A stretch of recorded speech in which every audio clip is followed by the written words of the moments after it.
शिक्षा का अर्थ और उद्देश्य है चरित्र निर्माण।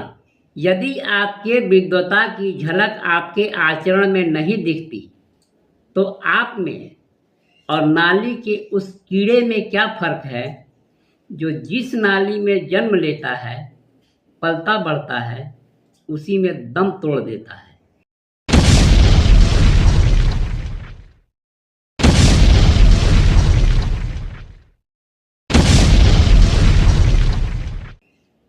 महत्वपूर्ण यह नहीं है कि आप किस पद पर हैं, महत्वपूर्ण यह है कि आप जिस पद पर हैं क्या उस पद की गरिमा को बनाए रखते हैं।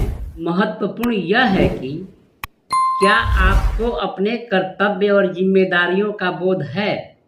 अगर आपको अपने कर्तव्य और जिम्मेदारियों का बोध नहीं है, यदि आपके लिए पैसा ही सब कुछ है, यदि आप पैसे के लिए अपने पद और पद की गरिमा को नहीं बनाए रखते हैं, तो आपके उस पद और आपके उस पद पर होने की सार्थकता क्या है।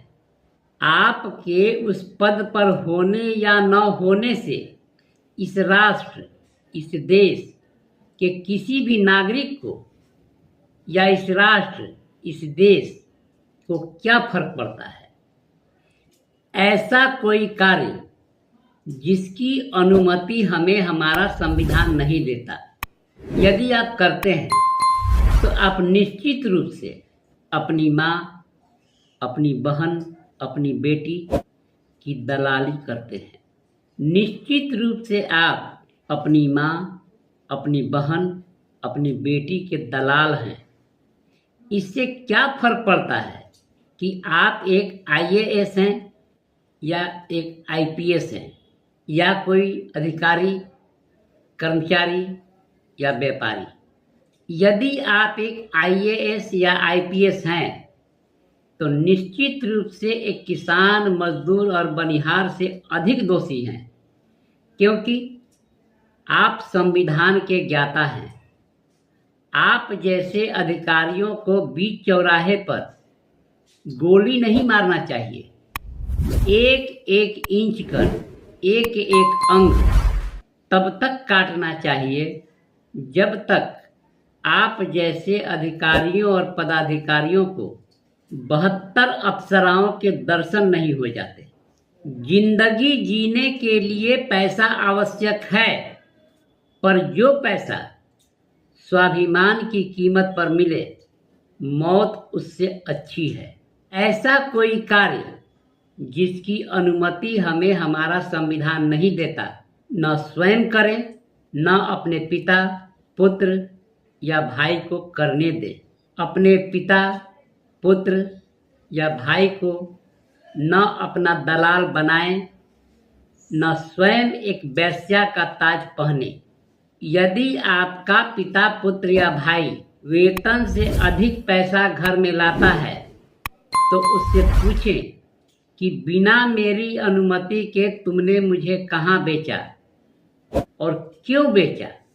यदि आप नहीं चाहती कि आपका पिता, पुत्र या भाई गलत कमाई अपने घर में लाए, तो शब्दों के चयन की आवश्यकता नहीं, आपके चेहरे का भाव ही सब कुछ बयां कर देगा। आपकी नज़रों में उसके लिए तिरस्कार का भाव ही वह सब कुछ बयां कर देगा जो आपकी जुबान कभी बयां नहीं कर पाएगी। यदि कोई व्यक्ति सही कार्य करने के लिए किसी अधिकारी या पदाधिकारी को घूस देता है तो यह उसकी व्यवस्था है, वह दोषी नहीं है। पर यदि वह किसी गलत कार्य को करने के लिए किसी अधिकारी और पदाधिकारी को घूस देता है तो दोनों ही निश्चित रूप से अपनी माँ, अपनी बहन और अपनी बेटी के दलाल हैं।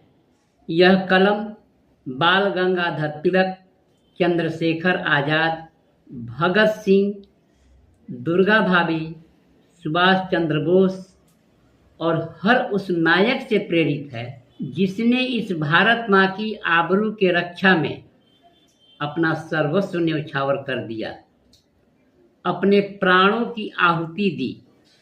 दिनेश चंद्र शर्मा मर तो गया था उसी दिन जिस दिन दुर्गा भाभी ने कहा था, अगर इसी आज़ादी के लिए हमने लड़ाई लड़ी थी तो नहीं चाहिए मुझे ऐसी आज़ादी। लौटा दो मेरा आज़ाद, लौटा दो मेरा भगत। दुर्गा भाभी के इन शब्दों की पीड़ा कोई नीच कुत्ता कमीना हरामखोर अपनी माँ, अपनी बहन और बेटी का दलाल महसूस नहीं कर सकता। वही महसूस कर सकता है जो नीच कुत्ता कमीना और हरामखोर नहीं है, अपनी माँ, अपनी बहन और अपनी बेटी का दलाल नहीं है, जो अपनी माँ, अपनी बहन और अपनी बेटी की आबरू की रक्षा के लिए इस भारत माँ के मान सम्मान और स्वाभिमान की रक्षा के लिए अपना सर्वस्व न्यौछावर कर सकता है, अपने प्राणों की आहुति भी दे सकता है। क्या आप अपनी माँ, बहन और बेटी के दलाल हैं? क्या आप कोई ऐसा कार्य करते हैं जिसकी अनुमति आपको इस देश का संविधान नहीं देता? अगर नहीं तो इस वीडियो को कम से कम 5 लोगों तक अवश्य शेयर करें। अगर हाँ, तब भी जब जागे तभी सवेरा का सिद्धांत अपनाकर भविष्य में ऐसा कुछ न करने का संकल्प तो ले ही सकते हैं जिसकी अनुमति हमें हमारा संविधान नहीं देता। अपने समाज के लोगों को गलत न करने के लिए प्रेरित तो कर ही सकते हैं। जननी जन्मभूमिश्च स्वर्गादपि गरीयसी। जननी श्रेष्ठ है पर जन्मभूमि सर्वश्रेष्ठ है, स्वर्ग से भी सुंदर है।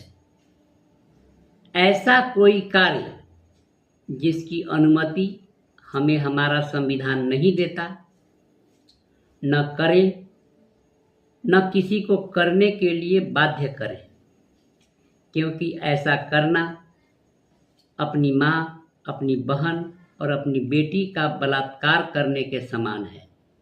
यदि आप ऐसा करते हैं तो निश्चित रूप से आप शिक्षा के अर्थ और उद्देश्य का बलात्कार करते हैं। बलात्कार, बलात्कार, बलात्कार।